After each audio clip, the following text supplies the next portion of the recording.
10. The Master with the Brahmo Devotees, Part 2. April 22, 1883. Sri Ramakrishna paid a visit to Beni Madhav Pal's garden house at Sinthi, near Calcutta, on the occasion of the semi annual festival of the Brahmo Samaj. Many devotees of the Samaj were present and sat around the Master. Now and then some of them asked him questions. A Brahmo devotee: Sir, what is the way? Master: Attachment to God, or in other words, love for Him. And secondly, prayer. Brahmo devotee: Which one is the way, love or prayer? Master: First love and then prayer. The Master sang: Cry to your mother Shyama with a real cry, O mind, and how can she hold herself from you? How can Shyama stay away?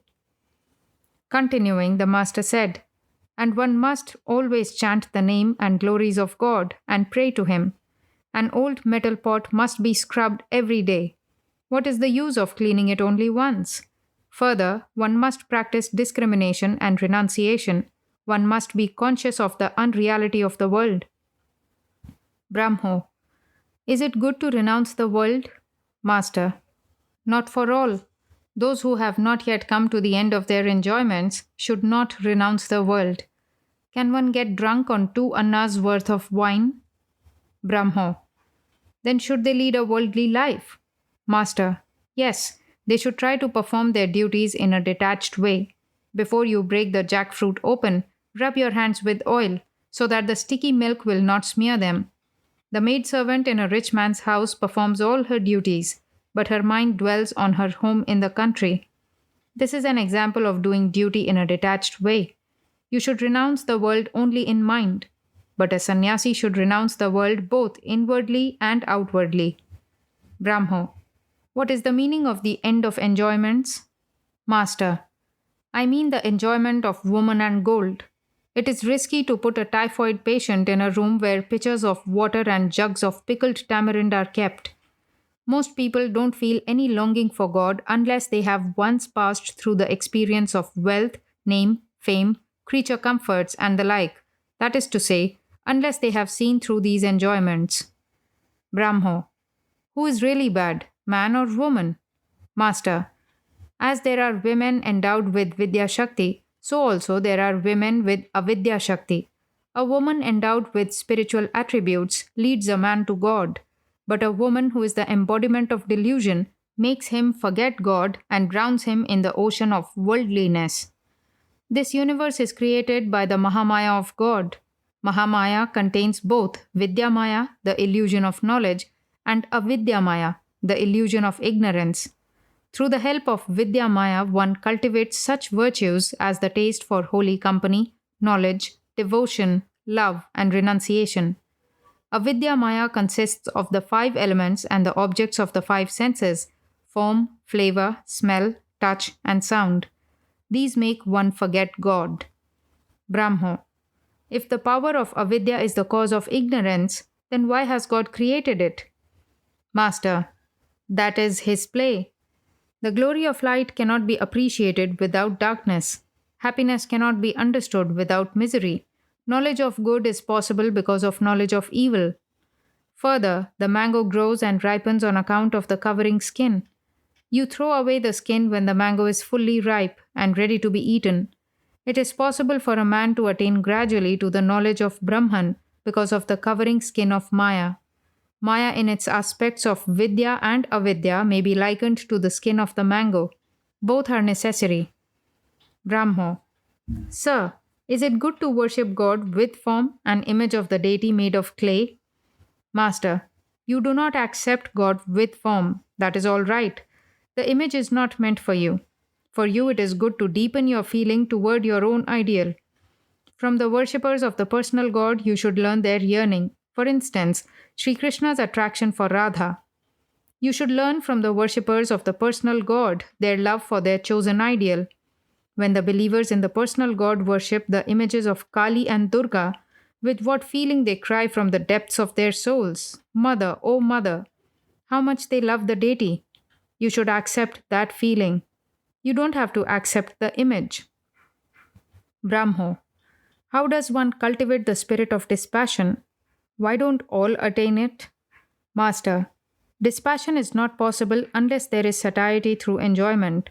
You can easily cajole a small child with candies or toys, but after eating the candies and finishing its play, it cries, I want to go to my mother. Unless you take the child to its mother, it will throw away the toy and scream at the top of its voice. The members of the Brahmo Samaj are opposed to the traditional guru system of orthodox Hinduism. Therefore, the Brahmo devotee asked the master about it. Brahmo, is spiritual knowledge impossible without a guru? Master, Satchitananda alone is the guru. If a man in the form of a guru awakens spiritual consciousness in you, then know for certain that it is God the Absolute who has assumed that human form for your sake. The guru is like a companion who leads you by the hand. After the realization of God, one loses the distinction between the guru and the disciple. That creates a very difficult situation. There, the guru and the disciple do not see each other. It was for this reason that Janaka said to Shukadeva, give me first my teacher's fee if you want me to initiate you into the knowledge of Brahman. For the distinction between the teacher and the disciple ceases to exist after the disciple attains to Brahman. The relationship between them remains as long as the disciple does not see God. It was dusk. Some of the Brahmo devotees said to the master, perhaps it is time for your evening devotions. Master, no, it isn't exactly that. One should pass through these disciplines in the beginning. Later, one doesn't need the rituals of formal worship or to follow the injunctions. After dusk, the preacher of the Brahmo Samaj conducted the service from the pulpit. The service was interspersed with recitations from the Upanishads and the singing of Brahmo songs. After the service, the master and the preacher conversed. Master, well, it seems to me that both the formless deity and God with form are real. What do you say? Preacher, sir, I compare the formless God to the electric current, which is not seen with the eyes but can be felt. Master, yes, both are true. God with form is as real as God without form. Do you know what describing God as being formless only is like? It is like a man's playing only a monotone on his flute, though it has 7 holes. But on the same instrument, another man plays different melodies. Likewise, in how many ways the believers in a personal God enjoy Him. They enjoy Him through many different attitudes. The serene attitude, the attitude of a servant, a friend, a mother, a husband, or a lover. You see, the thing is somehow or other to get into the lake of the nectar of immortality. Suppose one person gets into it by propitiating the deity with hymns and worship, and you are pushed into it. The result will be the same. Both of you will certainly become immortal. I give the Brahmos the illustration of water and ice. Satchidananda is like an endless expanse of water. The water of the great ocean in cold regions freezes into blocks of ice. Similarly, through the cooling influence of divine love, Satchidananda assumes forms for the sake of the bhaktas. The rishis had the vision of the supersensuous spirit form and talked with it, but devotees acquire a love body, and with its help, they see the spirit form of the Absolute. It is also said in the Vedas that Brahman is beyond mind and words.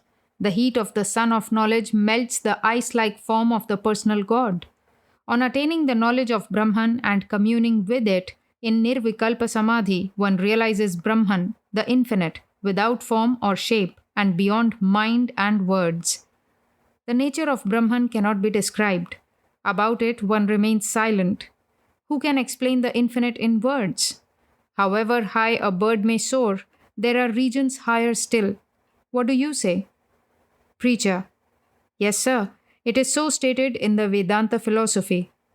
Master, once a salt doll went to the ocean to measure its depth, but it could not come back to give a report. According to one school of thought, sages like Shukadeva saw and touched the ocean of Brahman, but did not plunge into it. Once I said to Vidyasagar, everything else but Brahman has been polluted, as it were, like food touched by the tongue. In other words, no one has been able to describe what Brahman is. A thing once uttered by the tongue becomes polluted. Vidyasagar, great Pandit though he was highly pleased with my remarks. It is said that there are places near Kedar that are covered with eternal snow. He who climbs too high cannot come back. Those who have tried to find out what there is in the higher regions or what one feels there have not come back to tell us about it. After having the vision of God, man is overpowered with bliss. He becomes silent. Who will speak? Who will explain? The king lives beyond 7 gates. At each gate sits a man endowed with great power and glory. At each gate, the visitor asks, "Is this the king?" The gatekeeper answers, "No, not this, not this." The visitor passes through the 7th gate and becomes overpowered with joy. He is speechless. This time he doesn't have to ask, "Is this the king?" The mere sight of him removes all doubts. Preacher: Yes, sir, it is so described in Vedanta. Master: When the Godhead is thought of as creating, preserving, and destroying, it is known as the personal God, Saguna Brahman, or the primal energy, Adya Shakti. Again, when it is thought of as beyond the 3 gunas, then it is called the attributeless reality, Nirguna Brahman, beyond speech and thought. This is the supreme Brahman, Para Brahman. Under the spell of God's Maya, man forgets his true nature. He forgets that he is heir to the infinite glories of his Father.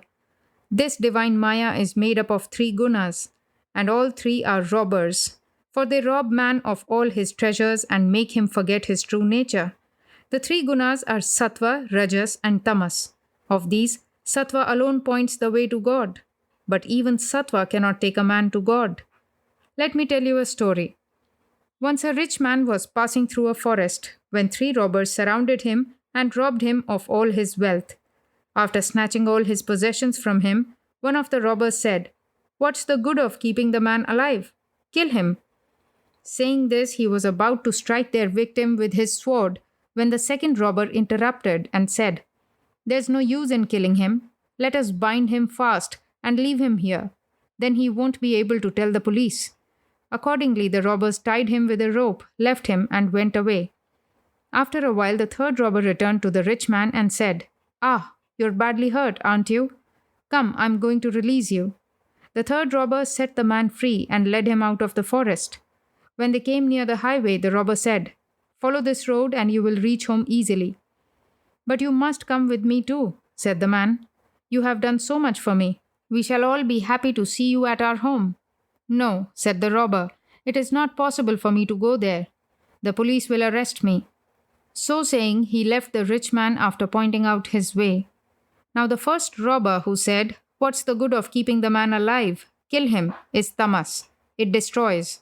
The second robber is rajas, which binds a man to the world and entangles him in a variety of activities. Rajas makes him forget God. Sattva alone shows the way to God.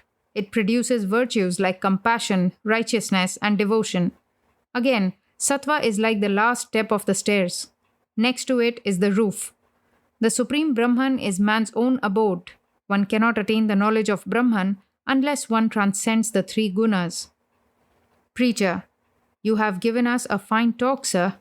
Master, with a smile: Do you know the nature of devotees?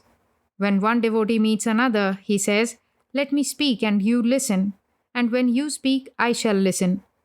You are a preacher and teach so many people. You are a steamship, and I am a mere fishing boat. All laugh. Wednesday, May 2, 1883. About 5 o'clock in the afternoon, Sri Ramakrishna arrived at the temple of the Brahmo Samaj in Nandan Bagan, accompanied by M, Rakhal, and a few other devotees. At first, the master sat in the drawing room on the ground floor, where the Brahmo devotees gradually assembled. Rabindranath Tagore and a few other members of the Tagore family were present on this occasion. Sri Ramakrishna was asked to go to the worship hall on the second floor. A dais has been built on the eastern side of the room. There were a few chairs and a piano in the hall. The Brahmo worship was to begin at dusk. As soon as the master entered the worship hall, he bowed low before the dais. Having taken his seat, he said to M and the other devotees, "Narendra once asked me, what good is there in bowing before the Brahmo Samaj temple? The sight of the temple recalls to my mind God alone. then God consciousness is kindled in my mind. God is present where people talk about Him. One feels there the presence of all the holy places. Places of worship recall God alone to my mind. Once a devotee was overwhelmed with ecstasy at the sight of a babla tree. The idea flashed in his mind that the handle of the axe used in the garden of the temple of Radhakanta was made from the wood of the babla. Another devotee had such devotion for his guru that he would be overwhelmed with divine feeling at the sight of his guru's neighbors. Krishna consciousness would be kindled in Radha's mind at the sight of a cloud, a blue dress, or a painting of Krishna. She would become restless and cry like a mad person, Krishna, where art thou? Ghosal. But madness is not desirable. Master, what do you mean? Was Radha's madness the madness that comes from brooding over worldly objects and making one unconscious? One attains that madness by meditating on God. Haven't you heard of love madness and knowledge madness? A Brahmo devotee. How can one realize God? Master, by directing your love to Him and constantly reasoning that God alone is real and the world illusory. The Ashwatha tree alone is permanent. Its fruit is transitory. Brahmo. We have passions like anger and lust. What shall we do with these? Master. Direct the 6 passions to God. The impulse of lust should be turned into the desire to have intercourse with Atman. Feel angry at those who stand in your way to God. Feel greedy for Him. If you must have the feeling of I and mine, then associate it with God. Say, for instance, my Rama, my Krishna. If you must have pride, then feel like Bibhishana, who said, I have touched the feet of Rama with my head. I will not bow this head before anyone else. Brahmo. If it is God that makes me do everything, then I am not responsible for my sins. Master, with a smile. Yes, Duryodhana also said that. O Krishna, I do what thou, seated in my heart, makest me do. If a man has the firm conviction that God alone is the doer and he is his instrument, then he cannot do anything sinful. He who has learnt to dance correctly never makes a false step. One cannot even believe in the existence of God until one's heart becomes pure. Sri Ramakrishna looked at the devotees assembled in the worship hall and said, It is very good to gather in this way now and then, and think of God and sing His name and glories. But the worldly man's yearning for God is momentary. It lasts as long as a drop of water on a red-hot frying pan. The worship was about to begin, and the big hall was filled with Brahmo devotees. Some of the Brahmo ladies sat on chairs with music books in their hands. The songs of the Brahmo Samaj were sung to the accompaniment of harmonium and piano. Sri Ramakrishna's joy was unbounded. The invocation was followed by a prayer, and then the worship began. The acharyas seated on the platform recited from the Vedas.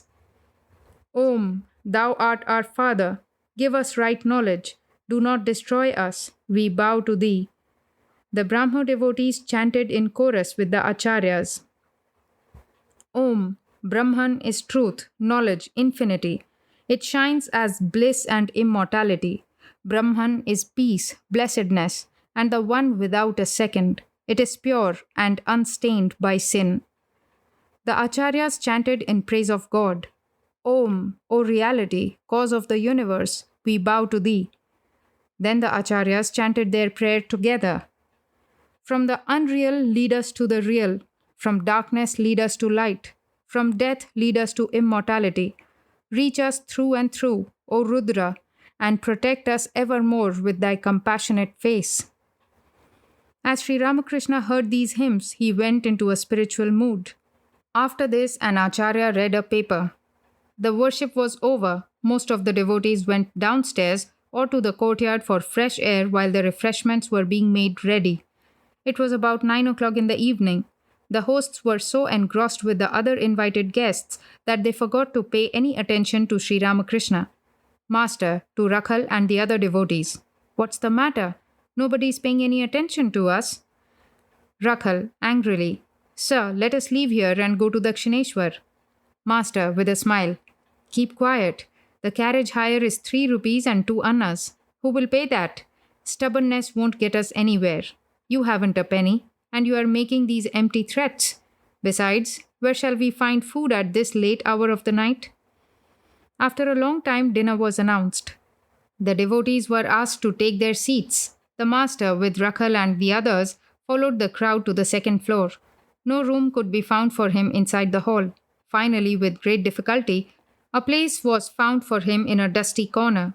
A Brahmin woman served some curry, but Sri Ramakrishna could not eat it. He ate luchi with salt and took some sweets.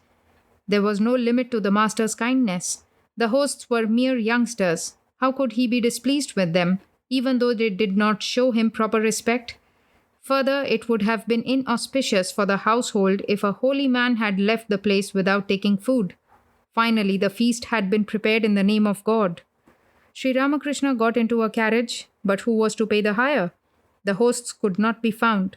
Referring to this incident afterwards, the master said to the devotees jokingly, "The boys went to our hosts for the carriage hire. First they were put out, but at last they managed to get together 3 rupees. Our hosts refused to pay the extra 2 annas and said, 'No, that will do.'" Sunday, May 13, 1883. The master paid a visit to the Hari Bhakti Pradayani Sabha of Kansharipada in Calcutta on the anniversary day of that religious society. Kirtan and other forms of devotional music had been arranged for the occasion. The songs centered round the Vrindavan episode of Sri Krishna's life. The theme was Radha's peak because of Sri Krishna's having visited Chandravali, another of the gopis of Vrindavan. Radha's friends tried to console her and said to her, "Why are you piqued? It seems you are not thinking of Krishna's happiness but only of your own." Radha said to them, "I am not angry at his going to Chandravali's grove, but why should he go there? She doesn't know how to take care of him." May 20, 1883. The following Sunday, a kirtan was arranged at the house of Ram, one of the master's householder devotees. Sri Ramakrishna graced the occasion with his presence. The musicians sang about Radha's pangs at her separation from Krishna. Radha said to her friends, "I have loved to see Krishna from my childhood. My fingernails are worn off from counting the days on them till I shall see him. Once he gave me a garland. Look, it has withered, but I have not yet thrown it away. Alas, where has the moon of Krishna risen now? Has that moon gone away from my firmament, afraid of the Raghu of my peak? Alas, shall I ever see Krishna again? O my beloved Krishna, I have never been able to look at you to my heart's complete satisfaction. I have only one pair of eyes. They blink and so hinder my vision. And further, on account of streams of tears, I could not see enough of my beloved. The peacock feather on the crown of his head shines like arrested lightning. The peacocks, seeing Krishna's dark cloud complexion, would dance in joy, spreading their tails. O friends, I shall not be able to keep my life breath. After my death, place my body on a branch of the dark tamala tree and inscribe on my body Krishna's sweet name." The master said, "God and his name are identical. That is the reason Radha said that. There is no difference between Rama and his holy name."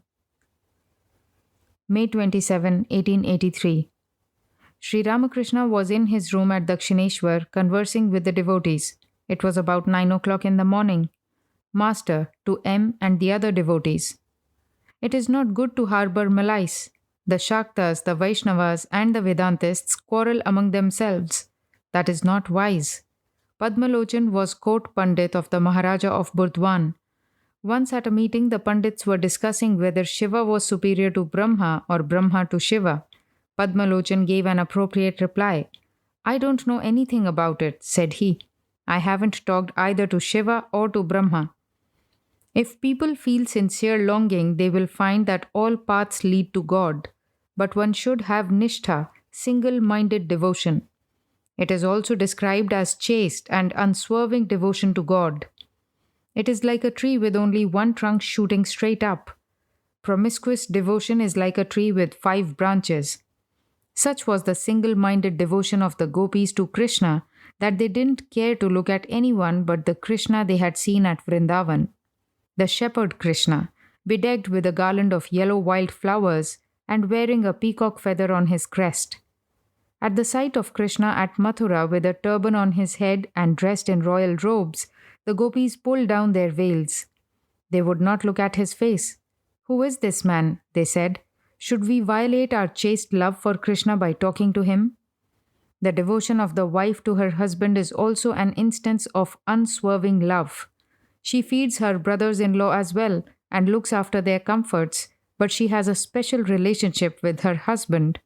Likewise, one may have that single minded devotion to one's own religion, but one should not on that account hate other faiths.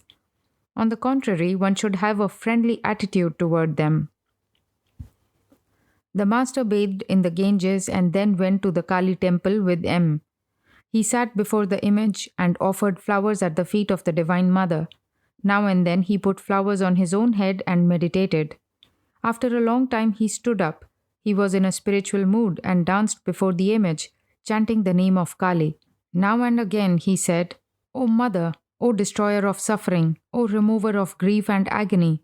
Was he teaching people thus to pray to the Mother of the universe with a yearning heart in order to get rid of the suffering inevitable in physical life? Sri Ramakrishna returned to his room and sat on the west porch. Rakhal, M., Nakur Vaishnav, and other devotees were with him. Nakur had been known to the master for about 25 years. He was a devotee of Gauranga and had a small shop which Sri Ramakrishna had often visited when he first came to Calcutta from Kamarpukar. Still overpowered with divine ecstasy, the master sang, "O Kali, my mother full of bliss, enchantress of the Almighty Shiva, in thy delirious joy thou dancest, clapping thy hands together. Eternal One, thou great first cause, clothed in the form of the void. Thou wearest the moon upon thy brow. Where didst thou find thy garland of heads before the universe was made? Thou art the mover of all that move, and we are but thy helpless toys. We move alone as thou movest us, and speak as through us thou speakest." But worthless Kamalakanta says, fondly berating thee, "Confoundress, with thy flashing sword, thoughtlessly thou hast put to death my virtue and my sin alike." He sang again, "Mother, thou art our sole redeemer, thou the support of the three gunas, higher than the most high, thou art compassionate, I know, who takest away our bitter grief. Sandhya art thou, and Gayatri, thou dost sustain this universe. Mother, the help art thou of those that have no help but thee. O eternal beloved of Shiva, thou art in earth, in water thou liest at the root of all. In me, in every creature, thou hast thy home, though clothed with form, yet art thou formless reality." The master sang a few more songs in praise of the Divine Mother. Then he said to the devotees, "It is not always best to tell householders about the sorrows of life. They want bliss. Those who suffer from chronic poverty can go without food for a day or two. But it is not wise to talk about the sorrows and miseries of life to those who suffer if their food is delayed a few minutes."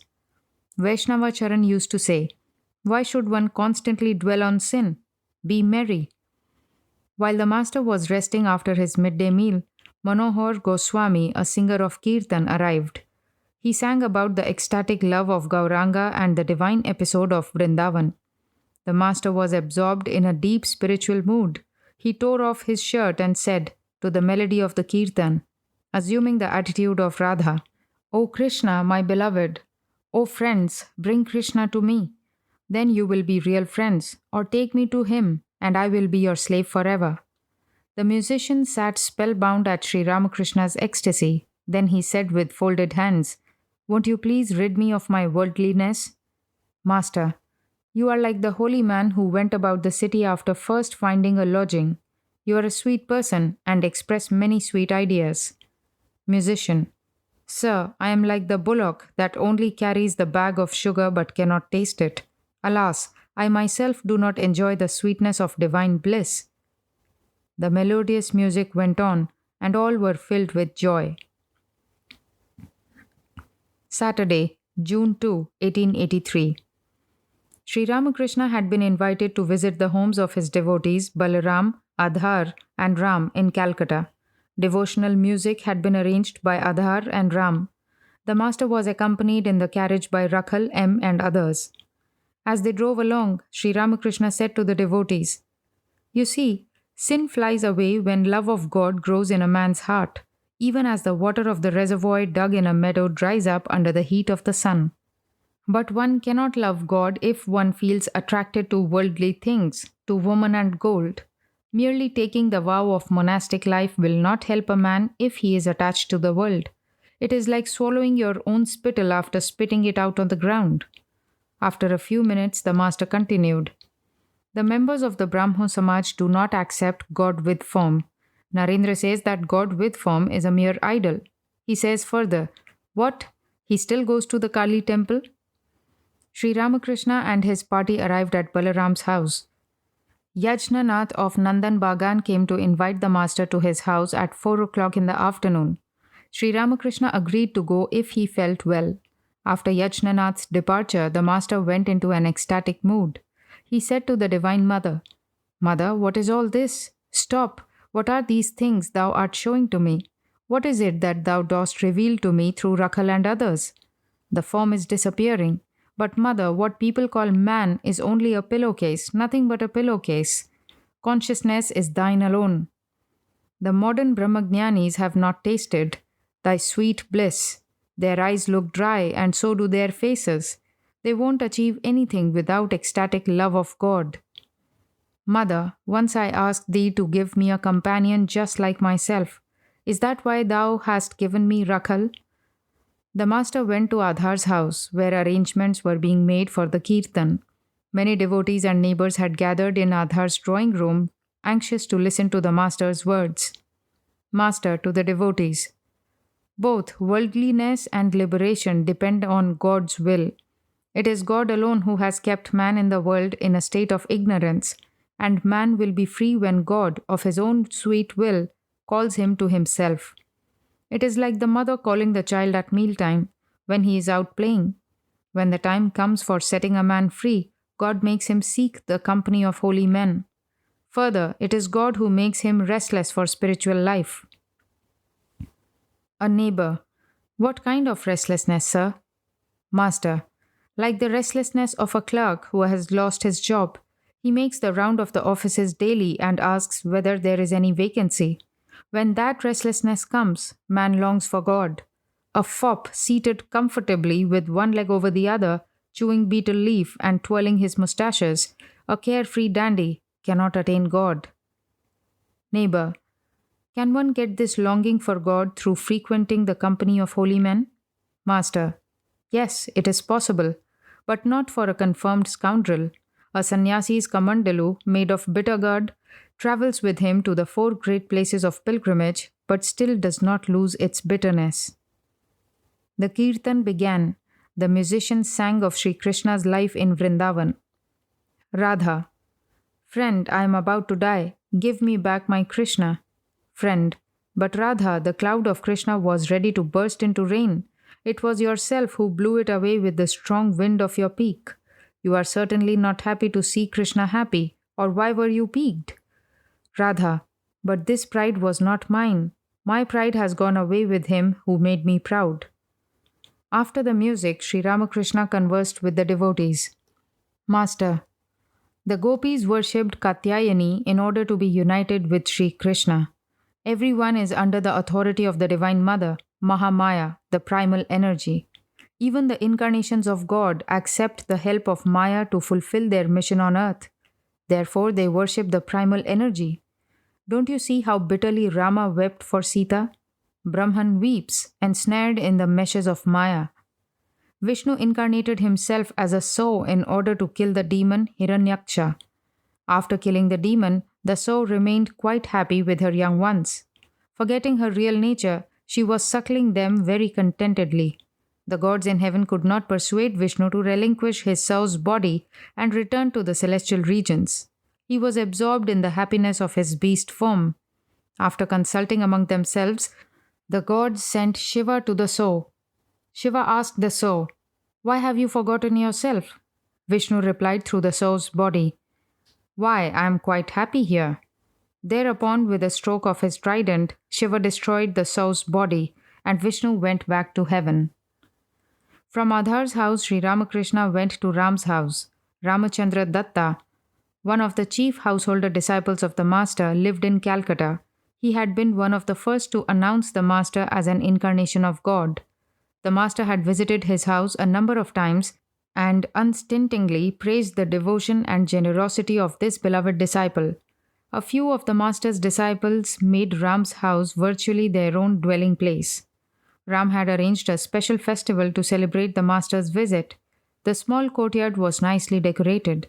A Kathak, seated on a raised platform, was reciting from the Bhagavata when the Master arrived. Ram greeted him respectfully and seated him near the reader. The disciple was extremely happy. The Kathak was in the midst of the story of King Harishchandra. The great King Harishchandra of the Purana was the embodiment of generosity. No one ever went away from him empty-handed. Now the sage Vishwamitra, wanting to test the extent of the king's charity, extracted from him a promise to grant any boon that he might ask. Then the sage asked for the gift of the sea-girt world, of which Harishchandra was king. Without the slightest hesitation, the king gave away his kingdom. Then Vishwamitra demanded the auxiliary fee, which alone makes charity valid and meritorious. The Kathak continued his recitation. Vishwamitra said to the king, "O king, you have given away the entire world, which was your kingdom. It now belongs to me. You cannot claim any place here, but you may live in Banaras, which belongs to Shiva. I shall lead you there with your wife Shaibya and Rohitashva, your son. There you can procure the auxiliary fee that you owe me." The royal family, accompanied by the sage, reached Banaras and visited the temple of Shiva. At the very mention of Shiva, the Master went into spiritual mood and repeated the holy name several times indistinctly. The Kathak continued. The king could not procure the fee and was compelled to sell Shaibya, his royal consort, to a Brahmin. With her went Prince Rohitashva. But since even that was not enough to redeem his pledge to the sage, Harishchandra sold himself to an untouchable who kept a cremation ground. He was ordered to supervise the cremations. One day, while plucking flowers for his Brahmin master, Prince Rohitashva was bitten by a venomous snake and that very night died. The cruel Brahmin would not leave his bed to help the poor mother cremate the body. The night was dark and stormy. Lightning rent the black clouds. Shaibya started for the cremation ground alone, carrying the body of her son in her arms. Smitten with fear and overpowered with grief, the queen filled heaven and earth with her wailing.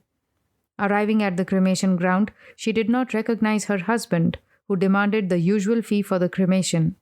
Shaibya was penniless and wept bitterly at her unending misfortunes.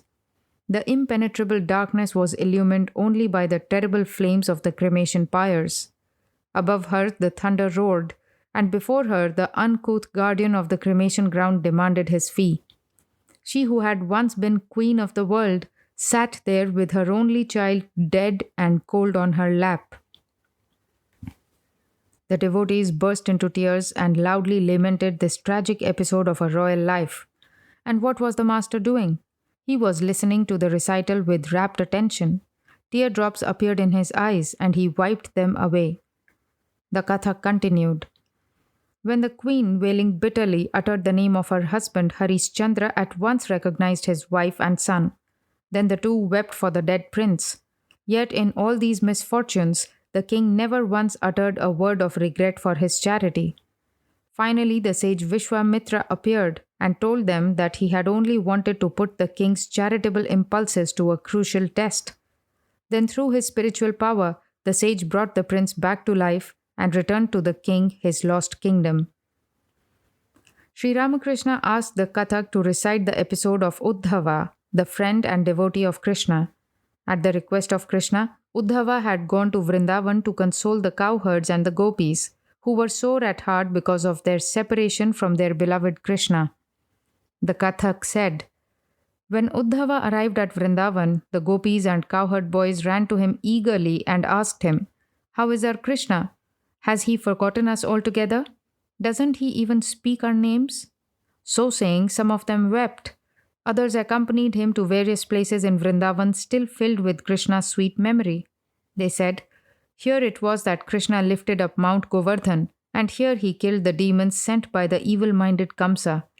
In this meadow he tended his cows. Here on the bank of the Jamuna he sported with the gopis. Here he played with the cowherd boys, and here in these groves he met the gopis secretly. Uddhava said to them, why are you so grief stricken at Krishna's absence? He resides in all beings as their indwelling spirit. He is God himself, and nothing can exist without God. But, said the gopis, we do not understand all that. We can neither read nor write. We know only our Krishna of Vrindavan, who played with us here in so many ways. Uddhava said, Krishna is God himself. By meditating on him, man escapes from birth and death in the world and attains liberation. The gopis said, we do not understand big words like liberation. We want to see the Krishna of our hearts. The master listened to the story from the Bhagavata with great attention and said at last, yes, the gopis were right. Then he sang, though I am never loath to grant salvation, I hesitate indeed to grant pure love. Whoever wins pure love surpasses all. He is adored by men. He triumphs over the three worlds. Listen, Chandravali, I shall tell you of love. Mukti a man may gain, but rare is bhakti. Solely for pure love's sake did I become King Vali's doorkeeper, down in his realm in the nether world. Alone in Vrindavan can pure love be found. Its secret none but the Gopas and Gopis know. For pure love's sake I dwelt in Nanda's house. Taking him as my father, I carried his burdens on my head. The master said to the Kathak, the gopis had ecstatic love, unswerving and single-minded devotion to one ideal. Do you know the meaning of devotion that is not loyal to one ideal? It is devotion tinged with intellectual knowledge. It makes one feel Krishna has become all these. He alone is the supreme Brahman. He is Rama, Shiva and Shakti. But this element of knowledge is not present in ecstatic love of God. Once Hanuman came to Dwarka and wanted to see Sita and Rama.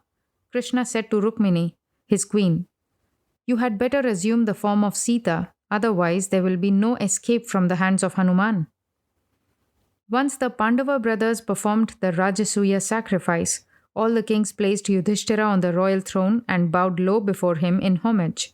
But Bibhishana, the king of Ceylon, said, I bow down to Narayana and to none else. At these words, the Lord Krishna bowed down to Yudhishthira. Only then did Bibhishana prostrate himself, crown and all, before him. Do you know what devotion to one ideal is like? It is like the attitude of a daughter-in-law in the family.